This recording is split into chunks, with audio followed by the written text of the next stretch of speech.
Hello, and in this quick tutorial we're just going to have a look at some very simple retopology. Here on the screen we've got a low resolution and high resolution mesh of the same character.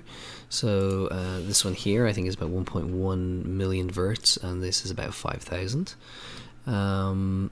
So what we're going to do is we're going to have a look at materials. So neither of these have materials on them. I'm going to take this and go into edit mode, and we're going to have a quick look at adding a seam to this. So I'm going to select this here, press C and deselect this bit. So we have a seam going up the top here, up until the top of the head. We're going to go edge and mark seam. Now I'm going to take this and press U and unwrap. And then we're going to go very quickly into the UV editing panel. And in the UV editing panel we're here, so it's going to rotate this 90 degrees and move it in, and we'll just scale it slightly on X and move it slightly on X, and then we'll scale it on Y. Okay, so that's our UV map there, and we're going to use a simple tool here called the minimize stretch. So this is going to try and equalize the area of each of these panels. Now, I won't quite get it all done, but it'll make the central area, which is the kind of the front of the face, the area that we would look at the most, it'll make those panels larger, and therefore they'll be assigned more pixels from the image that we, the normal map that we make.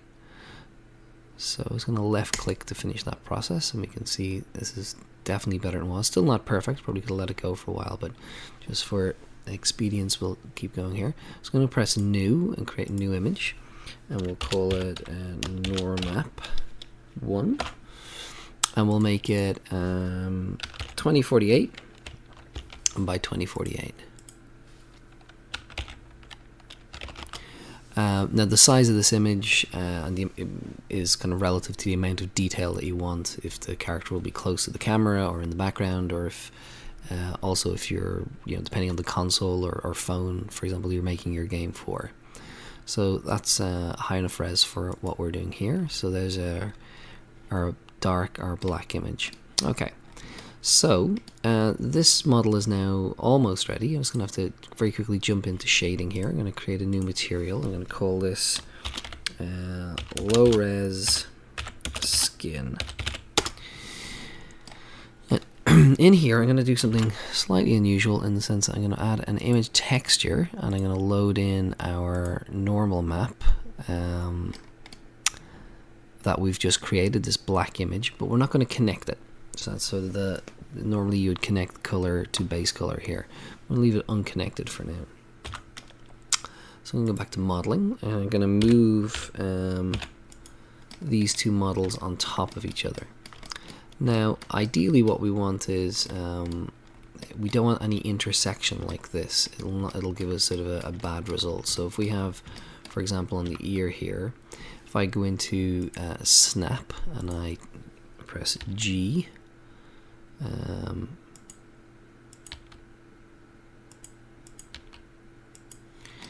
can probably get, so I'm going to turn that off actually and turn on proportional editing, and I'm just going to move that slightly forward, and I'll do the same over here. Let's select a single vert and just drag it over, and we'll try and do the same with the neck area here. So now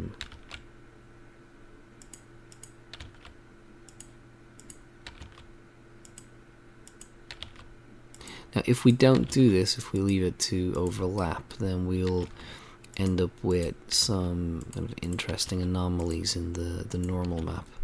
We'll get sort of inverted information.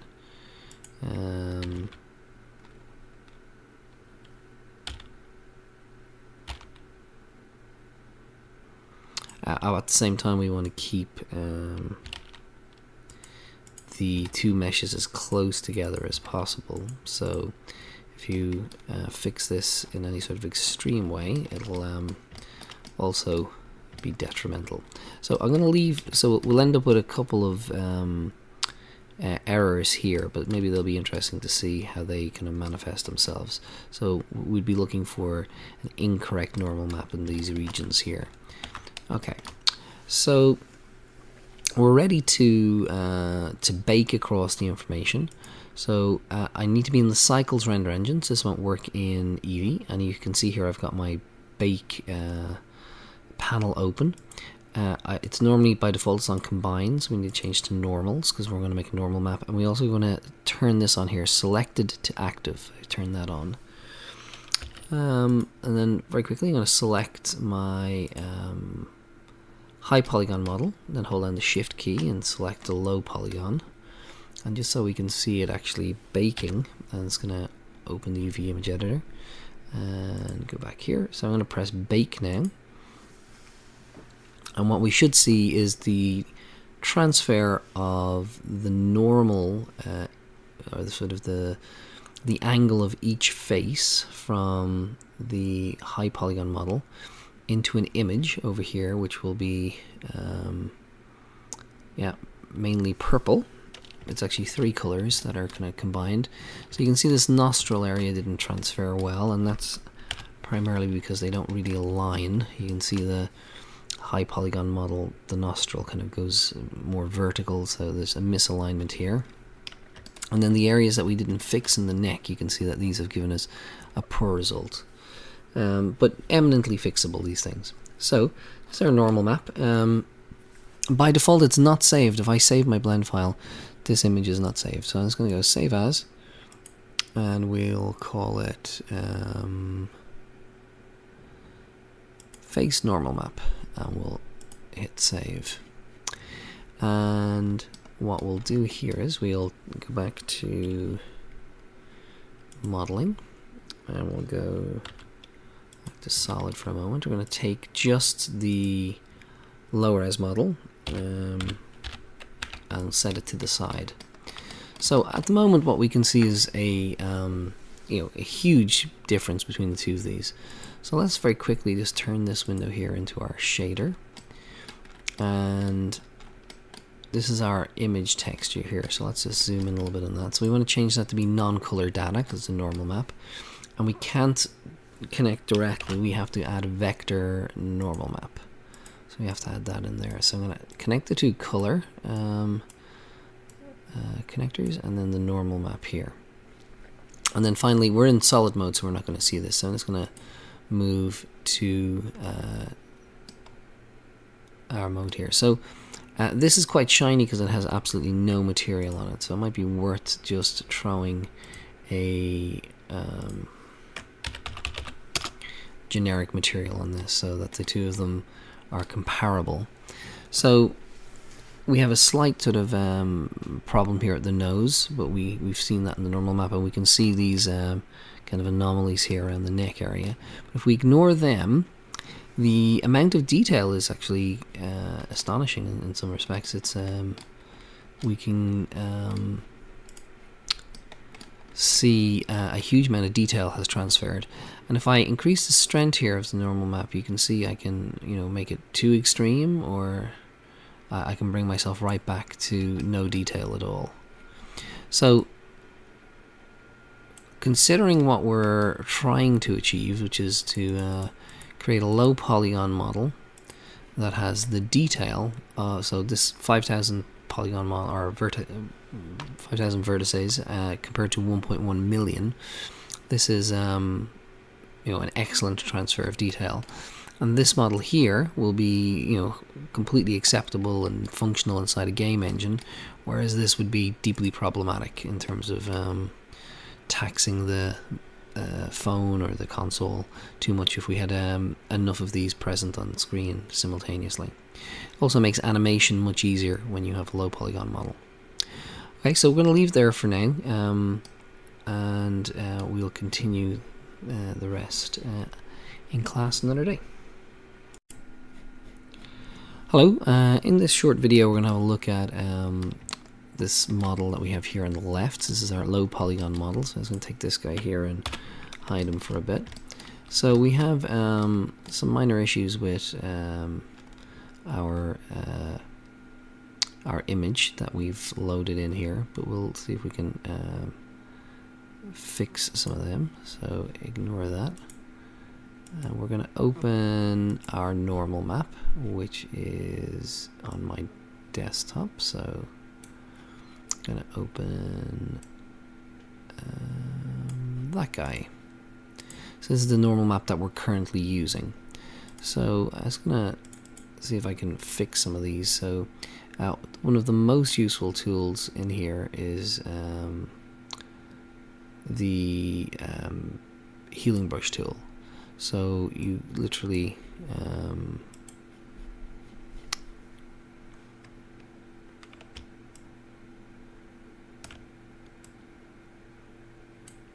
so we can click on, say, this area here by holding down the Alt key and then just drawing over. And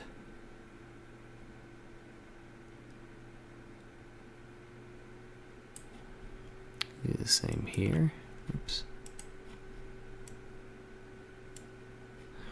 And then we're going to try and use this healing brush, the spot healing brush. I'm going to try and use that on our nostril area and see if we can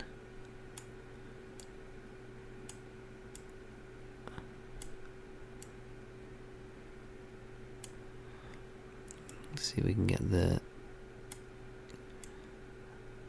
kind of the inverted normals to match up with some of the rest of the geometry around them.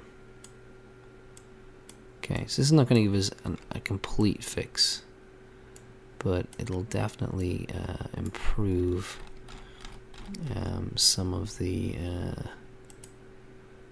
results we're getting in Blender.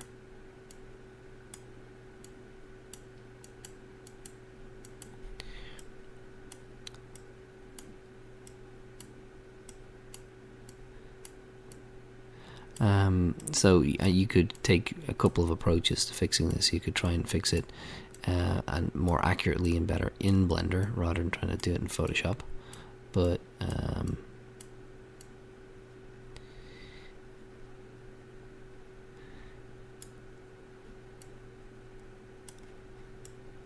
let's see if we can get most of this out.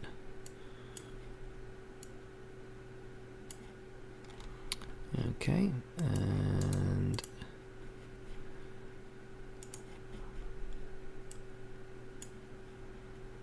nearly there. Okay, so I'm going to save this. Now, again, it's not an ideal situation, but if we go back in here into Blender, we go into our UV editing, and we can tell, we can close that, hit open, and load it in again. And that did not work.